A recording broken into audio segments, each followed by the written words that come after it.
रसूल अल्लाह ने 5 खूबसूरत हदीसें बताई। नंबर 1, तुम में से बेहतरीन शख्स वो है जो ना किसी को तकलीफ दे और ना किसी की तकलीफ का जरिया और सबब बने।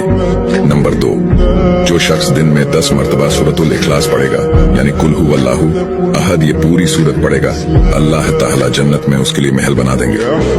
नंबर 3, जो शख्स हर फर्ज नमाज के बाद 1 मरतबा आयतुल कुर्सी पढ़ने का मामूल बनाएगा, तो उसके और जन्नत के दरमियान सिर्फ मौत का फासला होगा, यानी वो शख्स मरते ही सीधा जन्नत में जाएगा। नंबर 5, जो शख्स घर से निकलते वक्त ये दुआ पढ़ेगा, बिस्मिल्लाहि तवक्कलतु अला अल्लाह ला हौला वला कुव्वता इल्ला बिल्लाह, तो अल्लाह ताला शैतान के शर से उसकी हिफाजत फरमा देता है और जिस काम को वो निकला अल्लाह ताला उसमें आसानी पैदा फरमा देता है। नंबर 5, रसूल अल्लाह ने फरमाया, वो शख्स हरा भरा रहे, हंसता खेलता रहे, जो शख्स मेरी हदीस सुने उसको महफूज रखे और उसको दूसरों तक पहुंचाए।